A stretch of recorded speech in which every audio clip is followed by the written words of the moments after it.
In the ancient world, no city shone brighter than Babylon. It was a place of immense power, towering ziggurats, and the seat of a vast empire. Within these walls lived Daniel, a man whose life had been defined by transition.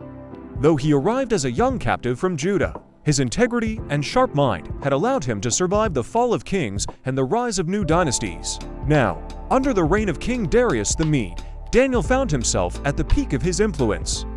Darius recognized something unique in him: an excellent spirit.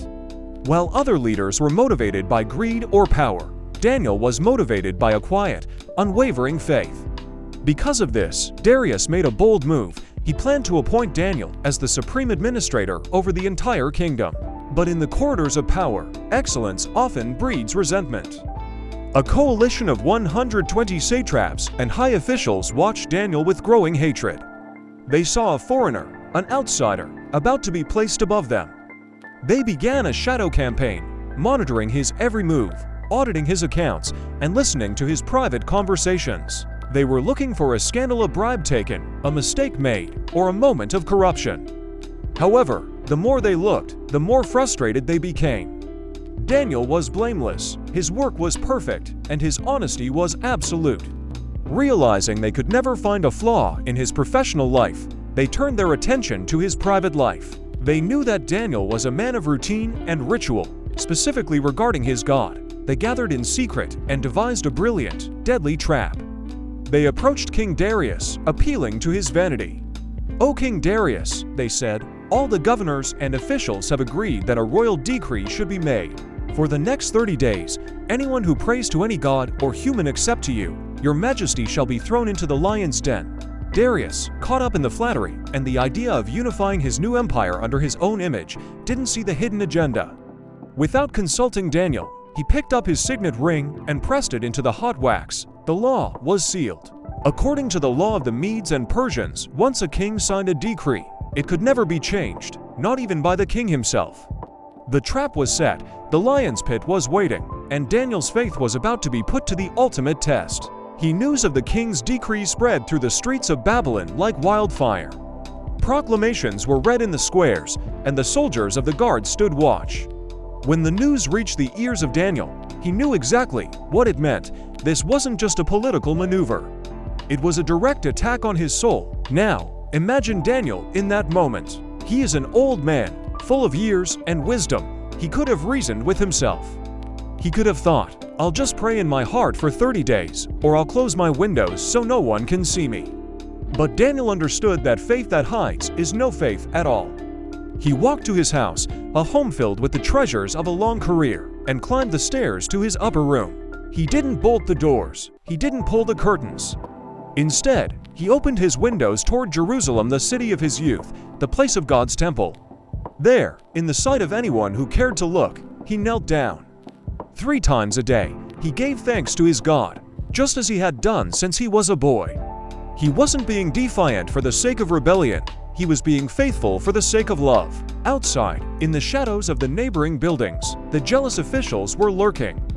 They watched with wicked satisfaction as the old man's lips moved in prayer. They had their evidence. They rushed back to the palace, their robes flying behind them, eager to see their rival destroyed. When they stood before King Darius, they reminded him of the law he had just signed. "Did you not sign a decree, O king?" they asked. Darius confirmed it. Then they delivered the blow. "Daniel, one of the exiles from Judah, pays no attention to you or your decree. He still prays 3 times a day." The Bible tells us that when the king heard this, he was deeply distressed. The realization hit him like a physical blow. He had been used. He spent the entire day from noon until the sun began to dip below the horizon, exhausting every legal resource, every advisor, and every loophole to save Daniel. But the officials stood firm, mocking him with his own power. "Remember, O king, that the law of the Medes and Persians cannot be changed."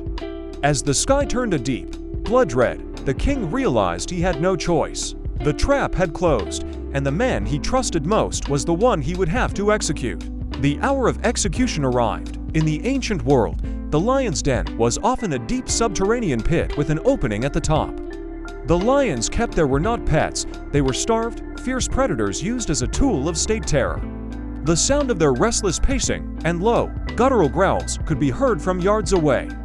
Soldiers escorted Daniel to the edge of the pit. The officials watched with cold eyes, expecting to see a man trembling with fear. But Daniel remained calm. His peace was a mystery to them. King Darius approached Daniel one last time. In a voice thick with emotion, he said, "May your God, whom you serve continually, rescue you." It was a cry of desperation from a king who realized his own gods were powerless. Daniel was cast into the darkness. A massive stone, weighing hundreds of pounds, was rolled over the opening, cutting off the light of the stars. The king took his signet ring and the rings of his nobles and pressed them into the clay seals. The tomb was shut. That night in the palace was a night of mourning. Darius refused any food. He pushed away the musicians and the entertainers. He paced the halls of his vast bedroom, haunted by the image of the old man in the dark. But while the king suffered in luxury, something impossible was happening in the depths of the earth. In the pitch black of the den, the lions should have descended upon Daniel in seconds. But as they lunged, a light brighter than the sun began to fill the cave. An angel of the Lord stood in the center of the pit. With a simple gesture, the angel shut the mouths of the lions. These beasts, capable of crushing bone with a single bite, suddenly became as docile as kittens. They lay down at Daniel's feet. For the rest of the night, the prophet and the angel sat in the company of the wild, a sanctuary in the middle of a slaughterhouse. Daniel didn't spend the night in terror. He spent it in the presence of the divine, waiting for the dawn. At the very first light of dawn, before the mist had even cleared from the Euphrates River, King Darius was running. He ignored the dignity of his position and raced to the mouth of the den. His heart was pounding with a tiny, flickering hope. He commanded the guards to move the stone. As the light cracked into the pit, he cried out in a voice filled with anguish, "Daniel, servant of the living God, has your God been able to rescue you from the lions?" For a moment, there was only silence. Then, a voice steady, clear, and strong echoed from the depths, "O king, live forever. My God sent his angel, and he shut the mouths of the lions. They have not hurt me, because I was found innocent in his sight." The king was overjoyed. He ordered Daniel to be lifted out immediately. As Daniel emerged into the morning light, the crowd gasped. There wasn't a scratch on him. Not a tear in his robe, not a mark on his skin. His trust in God had become a physical shield. The king's relief quickly turned to a fierce justice. The men who had maliciously accused Daniel were brought forward. They had tried to use the law as a weapon, and now that weapon turned on them. But the story doesn't end with a palace execution. It ends with a transformation of an entire culture. King Darius sat down and wrote a decree that was sent to every language and every nation under his rule. He wrote, "I issue a decree that in every part of my kingdom people must fear and reverence the God of Daniel. For he is the living God, and he endures forever." Daniel's life is a testament to the power of consistency. He didn't just have faith during the crisis. He had faith in the quiet, daily moments of prayer. He lived through the reigns of multiple kings and to different empires, yet he never moved from his foundation. As we close this story, ask yourself, what are the lions in your life today? Is it fear? Is it pressure to fit in? Is it people who want to see you fail? The God who stood with Daniel in the darkness of that pit is the same God who stands with you today.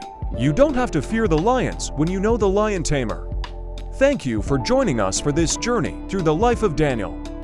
Don't forget to like, subscribe, and follow for more stories of faith that changed history.